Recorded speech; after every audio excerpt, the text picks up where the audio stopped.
ఓం నమః శివాయ. ఓం నమో నారాయణాయ. ఓం శ్రీ స్వర్ణాకర్షణ కాల భైరవాయ నమో నమః. ఓం శ్రీ నరదృష్టి నివారణ కాల భైరవాయ నమో నమః. ఓం గణానాం త్వా గణపతిగం అవామహే కవిం కవేనాపవస్త్రవస్తవం జ్యేష్ఠరాజం బ్రహ్మణస్వత ఆన శృణ్వన్నోతభిస్సీదసాదనగం శ్రీమహాగణాధిపతయే నమః. ఓం ఆదిత్యాయ సోమాయ మంగళాయ బుధాయ చ గురుశుక్రశనిభ్యశ్చ రాహవే కేతవే నమో నమః. హరి ఓం. మా ఛానల్కి స్వాగతం.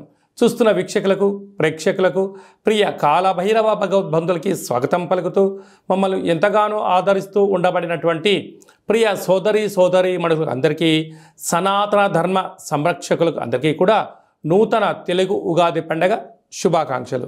శ్రీ క్రోధినామ సంవత్సరంలో అందరికీ నిండు నూరేళ్ల ఆయురారోగ్యాలను ప్రసాదించాలని, వారాలు 7, తిథులు 15, నక్షత్రాలు 27, రాసులు 12, లగ్నాలు 12, మహర్దశలు 9, అలాగనే షడ్రుచుల సమ్మేళనమే 6 ఋతువులతో కూడుకున్నటువంటి తీపి, కారం, పులుపు, చేదు, వగరు అనేటువంటిది ఎలా ఉంటుందో మనిషి జీవితంలో కష్టాలు సుఖాలు ఎప్పుడు ఉంటాయి.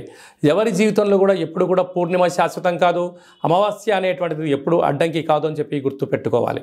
కనుక ఈ 360 రోజులు ఈ క్రోధినామ సంవత్సరంలో 30 సంవత్సరాల తర్వాత శని భగవానుడు తన సొంత గృహంలో ఉండగా వచ్చినటువంటి క్రోధినామ సంవత్సరం కావడం వలన అందరికీ నిండు నూరేళ్ల ఆయురారోగ్యాలని, విద్య, ఉద్యోగ, వ్యాపార, రాజకీయ, సేవారంగ కార్యక్రమాల్లో అన్నింటా విజయం సాధించాలని కోరుకుంటూ ఈ సంవత్సరంలో అందరికీ తెలుగు ఉగాది పండుగ శుభాకాంక్షలు. ద్వాదశ రాశిలో గ్రహ గమనాన్ని ఒకసారి వీక్షింపచేద్దాం. మేషరాశిలో గురు సంచార స్థితి, కన్యరాశిలో కేతు భగవాను సంచార స్థితి, కుంభరాశిలో శనిచర స్వామివారు స్వక్షేత్ర సంచార స్థితి, మీనరాశిలో రాహు సంచార స్థితితో ద్వాదశ రాశిలో గ్రహ గమనాలు ఈ విధంగా ఉన్నాయి. అలాగనే మనకు 26/4/2024 సంవత్సరంలో అనగా ఈ తెలుగు ఉగాది పండగ తదనంతరమే గురువు మేషరాశిలో నుంచి వృషభ రాశిలోకి నర్మదా నది పుష్కర సందర్భంగా గృహ మార్పు ఉందని చెప్పి గమనించాలి. ఈ క్రోధినామ సంవత్సరానికి అధిపతి రాజు అంగారకుడు.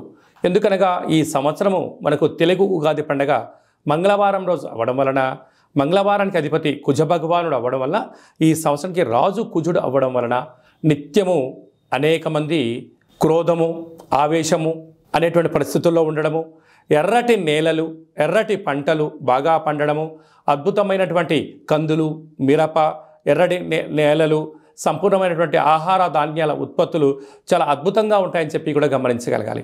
కాకపోతే ప్రజలందరూ కూడా ధర్మ మార్గంగా ఆధ్యాత్మికంగా ఉండడము, తల్లిదండ్రులను, గురువులను, ధర్మాన్ని ఎవరైతే ఆచరిస్తారో వారికి రుణభయం, రోగభయం, శత్రుప్రయం, ప్రమాదాలు తొలగిపోతాయని చెప్పి కూడా గమనించగలగాలి. అలాగనే ఈ సంవత్సరము మంత్రివర్యులు శని భగవానుడు అవ్వడం వలన ఆ శని భగవానుడు ప్రస్తుత కాలమాన ప్రకారంగా కుంభరాశిలో సంచారము చేయడం వలన ధర్మ మార్గంగా ఎవరైతే ఉంటారో వారికి చాలా మంచి కాలము అని చెప్పి గమనించగలగాలి.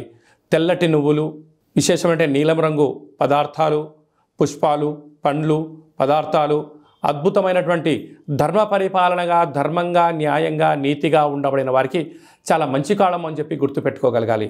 ఎవరైతే అధర్మంగా ఉంటారో, అన్యాయంగా ఉంటారో, రాక్షస జీవన విధానంగా ఉంటారో, గతి తప్పిన జీవన విధానం ఎవరైతే అలవర్చుకుంటారో వారికి అనేక ఇబ్బందులు ఉంటాయని చెప్పి కూడా గమనించగలగాలి.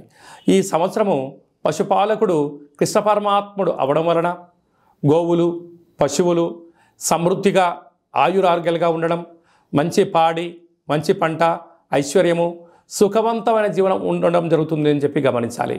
కాకపోతే ఈ సంవత్సరము శుక్రుడు అనేక రకాలమైనటువంటి ప్రభావం అధికంగా ఉండడం వలన అనేక మంది నిత్యము రోజు నూతన వస్త్రాలకు, బంగారు ఆభరణాలకు, వజ్ర వైడూర్యాలకు, విలాసవంతమైన జీవితాలకు, ఆధ్యాత్మిక తీర్థయాత్ర కార్యక్రమాలకి మొగ్గు చూపడం జరుగుతుంటుంది. కాకపోతే విచక్షణారహిత జీవితాన్ని పొందడానికి, మద్యమత్తు మాంసాల జీవితాన్ని పొందడానికి ఎక్కువ మంది మక్కువ చూపించే పరిస్థితి ఉంటుంది. కనుక దయచేసి అలా వెళ్లకుండా ఆధ్యాత్మికమైన చింతనతో మీరు ఉండగలిగితే ఈ సంవత్సరము అందరికీ పట్టిందల్లా బంగారం అయ్యేటువంటి యోగ్యత కనపడుతుందని చెప్పి గమనించాలి.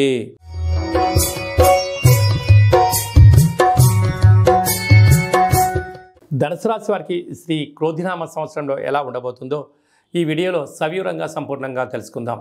ధనుసు రాశిలో ఏ నక్షత్రాలు వస్తాయనగా మూలా నక్షత్రంలోని 4 పాదాలు, పూర్వాషాఢ నక్షత్రంలో 4 పాదాలు, ఉత్తరాషాఢ నక్షత్రంలో 1 పాదం కలిపితే ధనుసు రాశి అవ్వడం జరుగుతుంది. ధనుసు రాశి యొక్క అధిపతి దేవగురు బృహస్పతి. వీరి యొక్క ఆదాయ వ్యయాలని గమనించినట్లయితే ధన సంపన్న రాశులలో ఇదొక రాశి అని చెప్పి గమనించగలగాలి. ఆదాయం 11, వ్యయం 5, అనగా 6 రూపాయలు మీరు మిగిలించబోతున్నారు.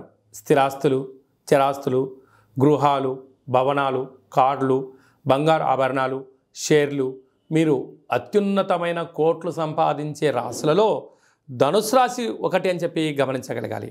రాజపూజ్యం 7, అవమానం 5.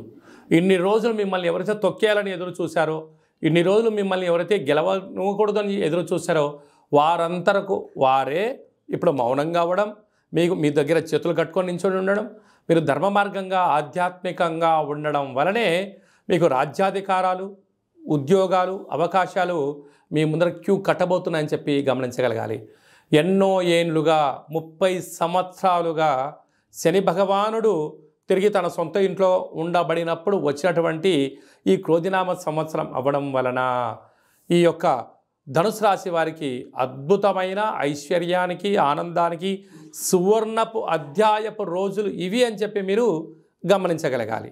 అదే కాకుండా మనం కందాయ ఫలితాన్ని మనం పరిశీలించినట్లయితే మూలా నక్షత్ర జాతకులకు ఉగాది పండుగ నుండి ఆగస్టు వరకు ప్రారబ్ధ 0 ఉండడం వలన మానసిక వేదన, తలనొప్పి, శిరోభారము, అనారోగ్యము, ప్రమాదాలు పొంచి ఉన్నాయి.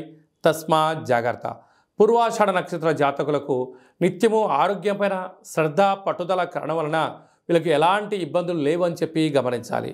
ఉత్తరాషాఢ నక్షత్ర జాతకులకు ఆగస్టు నుండి తిరిగి ఉగాది పండగ వరకు మధ్య 0, చివరి 0 అవ్వడం వలన వాహన ప్రమాదాలు, అనారోగ్యము, కీళ్ళనొప్పులు, సర్జరీలు, అనేక రకాలమైనటువంటి శారీరకమైనటువంటి, మానసికమైనటువంటి శత్రు బాధలు పొంచి ఉన్నాయి. తస్మాత్ జాగ్రత్త.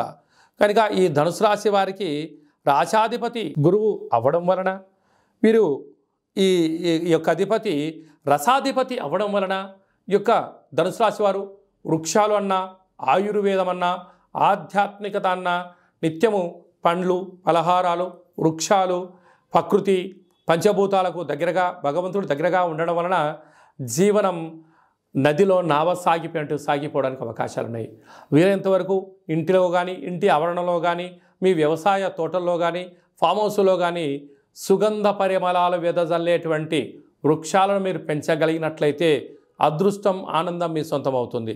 అలాగనే స్వర్ణాకర్షణ కాళభైరవ స్వామి యొక్క స్మరణ, కూష్మాండ దీపము, స్వర్ణాకర్షణ కాళభైరవ స్వామి యొక్క ఆనంద దీపము, స్వర్ణాకర్షణ కాళభైరవ స్వామి యొక్క ముగ్గును ఇంటి బయట పెట్టడం వలన రుణ సమస్యలు, రోగ సమస్యలు తొలగిపోయి అదృష్టం, ఆనందం మీ సొంతమవుతూ అపార సంపన్న కుబేర వ్యక్తులలో ధనుసు రాశి జాతకులు ముందు వరుసలో ఉంటారని చెప్పడంలో సందేహం లేదని చెప్పి గమనించాలి.